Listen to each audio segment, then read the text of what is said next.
Hello, and welcome to my YouTube channel, Truu Top 10. A great meal can last a lifetime. The best restaurants in America specialize in such a thing, treating you to a culinary experience you won't soon forget. They feature some of the brightest chefs on the planet, earning Michelin stars and changing the way we perceive and enjoy amazing food. The domestic dining scene is a fertile and expansive banquet, full of treasures. From classic diners and seafood joints to avant-garde establishments and fusion restaurants, the options are many and the quality tends to reflect countless ingredients we're able to grow, raise, harvest, and forage for. Here are top 10 restaurants in the United States. If you are new here, please like, subscribe, and share with others. And don't forget to press the bell icon for further updates. Number 10. Cali San Diego. Great chefs get pretty excited by high-quality ingredients. No surprise there. But Travis Swickard's enthusiasm for Southern California's bounty, especially around San Diego, is hard to match. At his debut restaurant, the native San Diegan is practically an ambassador for the food grown and raised nearby. The uni that's perched atop house-made bread and Iberico ham is sourced not from Hokkaido or Santa Barbara, but nearby Point Loma. And the spot prawn, garlic, chili, and parsley hail from along the local coast. Swickard views his SoCal ingredients through the lens of Mediterranean cooking, filling his menu with dishes from across the region. Among his most memorable, light and airy tara masalata, accompanied by briny dill chips, beef tartare served with black harissa and labneh, and a squid ink bucatini with calamari and Calabrian chili sofrito. Number 9. Mina, New York City. There's not a single bite of food at Mina that won't transport you. Simply finding the entrance to Chef Victoria Blamey's new restaurant, perched on a corner of Cortland Alley at the edge of Chinatown and Tribeca, is a little bit of an adventure, perhaps even for the downtown darlings who've pounded the pavement here before. Number 8. Tomo, White Center, Washington. Never has a Rob Report Best New Restaurant been located next to an adult video store. Until now. Tomo chef owner and James Beard Award winner Brady Williams left one of Seattle's most storied and picturesque restaurants, canless, and relocated to a rough-hewn neighborhood that doesn't actually belong to a city, because Seattle has refused to annex it. But Williams and his team bring a youthful energy to this little stretch of unincorporated King County, with a style of inventive and unfussy cooking that feels right at home in its environs. Number 7. Audrey Nashville. After helping redefine Southern cuisine at his restaurants in Charleston, SC, Sean Brock has turned his font of creativity and curiosity toward Appalachia, with Nashville now his home base. Yet walking into Audrey, you can't help but notice it also has a slight Danish accent.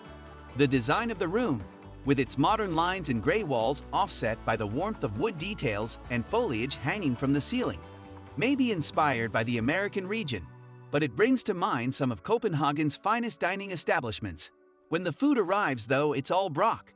The 5-course menu unfurls with dishes such as a beet and black walnut tart, Jimmy red grits with hamashi and bay laurel, and, in a truly Brockian touch, a beautiful bowl filled with local greens, lettuces, and edible flowers, finished at the table when a server pours a little carafe of hot ham fat all over it.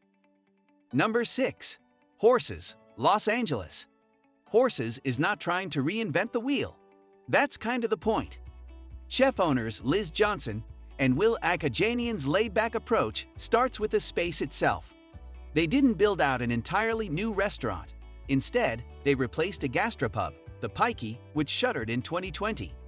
And before that, from 1937 to 2010, the building on Sunset Boulevard was home to Ye Coach and Horses, a Hollywood haunt where Richard Burton drank and Quentin Tarantino and Tim Roth scribbled scenes for Pulp Fiction on napkins.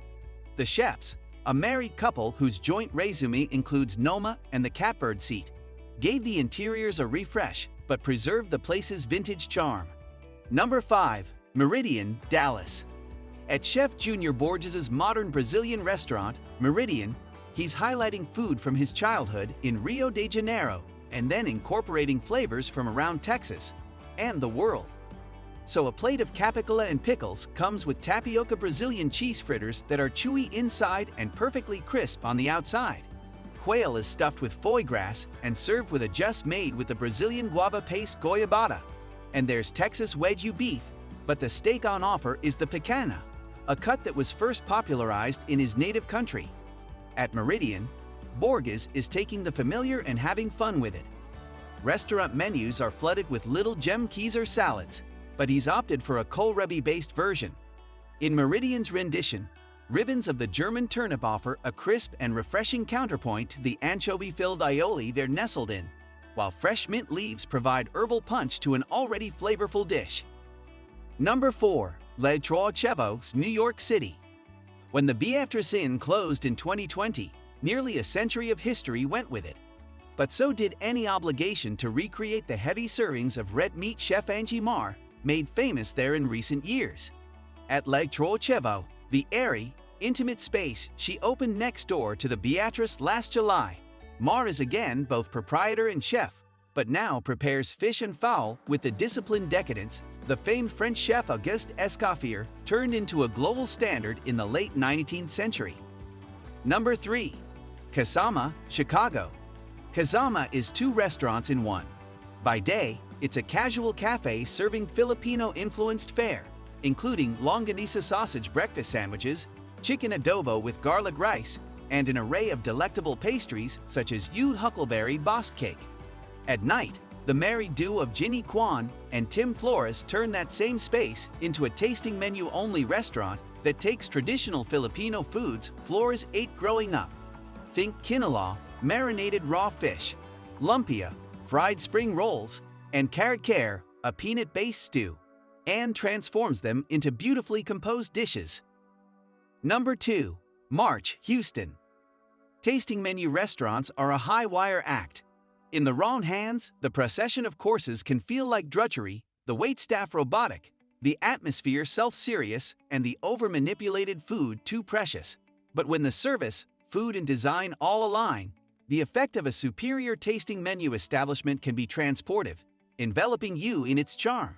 That describes Master Sommelier June Roddle and Chef Felipe Riccio's March. Number 1. San Juan, San Francisco. Chefs Corey Lee and Jiangyin Juan call San Juan casual, but their attention to detail is anything but. This pair of fine dining pros, Lee is chef-owner of Michelin 3-star menu, while Huang's an alum of top-notch restaurants on both sides of the Pacific, have taken their prodigious skills and devoted them to perfecting hearty dishes from their native Korea. Their house double-cut galbi wholly sums up the duo's approach. At first glance, it looks like the marinated short rib you might get at any decent Korean barbecue restaurant. However, upon closer inspection, the ribs are thicker, and the rich, tender meat easily peels away from the bone without falling apart. That's no easy feat. That brings us to the end of this video. What do you think of our video? Let me know in the comment section below. If you enjoyed the video, make sure to hit that like button. Subscribe to our YouTube channel for our future updates. Thank you for watching.